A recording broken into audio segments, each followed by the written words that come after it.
Prime Asia বিশ্ববিদ্যালয়ের শিক্ষার্থী জাহিদুল ইসলাম পারভেজ হত্যার ঘটনায় গ্রেফতার ৩ জনের প্রত্যেককে ৭ দিনের রিমান্ড দিয়েছে আদালত। এদিকে এই হত্যাকাণ্ডে জাতীয়তাবাদী ছাত্রদল দুষছে বৈষম্য বিরোধী ছাত্রনেতাদের। আগামী ৪৮ ঘণ্টার মধ্যে বৈষম্য বিরোধী ছাত্রনেতাদের গ্রেফতার করা না হলে কঠোর আন্দোলনে যাওয়ার ঘোষণা দিয়েছে ছাত্রদল। প্রাইম এশিয়া বিশ্ববিদ্যালয়ের শিক্ষার্থী পারভেজ হত্যার সুষ্ঠু বিচারের দাবিতে দুপুরে নিজেদের ক্যাম্পাসের সামনে অবস্থান কর্মসূচি পালন করে বিশ্ববিদ্যালয়ের শিক্ষার্থীরা। যে ৩ জন মূল আসামি তাদের অতি দ্রুত ফাঁসির রায় দিতে হবে এবং তাদের ফাঁসি কার্যকর করতে হবে। এখানে বাবা মা আমাদের কেন পাঠাইছে? কাদের ভরসায় পাঠাইছে? তারা আমাদের শতভাগ নিরাপত্তা কেন দিতে পারে নাই? আমার বড় ভাই মারা গিয়েছে, এটাই যথেষ্ট বিচার চাওয়ার জন্য।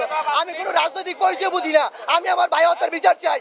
এর আগে জাতীয়তাবাদী ছাত্র দল ও বিএনপি নেতারা বিশ্ববিদ্যালয়ের সামনে অবস্থান কর্মসূচি পালন করে। হত্যাকাণ্ডে বৈষম্য বিরোধী ছাত্র নেতাদের সরাসরি সম্পৃক্ততার অভিযোগ তোলেন তারা।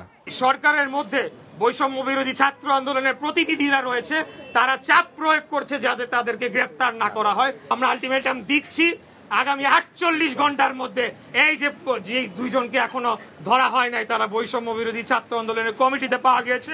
যদি না পাওয়া যায় তাহলে আমরা পরবর্তীতে আলাপ আলোচনার মাধ্যমে প্রয়োজন বোধে আরো কঠোর কর্মসূচি দিব ইনশাআল্লাহ।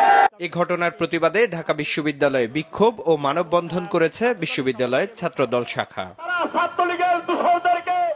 এছাড়াও দেশের বিভিন্ন জেলায় মানববন্ধন করে ছাত্রদল। চাঁপাইনবাবগঞ্জ সরকারি কলেজ শাখার ছাত্রদলের উদ্যোগে মানববন্ধন, গোপালগঞ্জ সরকারি বঙ্গবন্ধু কলেজের সামনে থেকে একটি প্রতিবাদ মিছিল বের করে ছাত্রদল। পাশাপাশি বরিশাল, ভোলা ও নোয়াখালী সহ দেশের আরও জেলাতে অনুষ্ঠিত হয় বিক্ষোভ কর্মসূচি।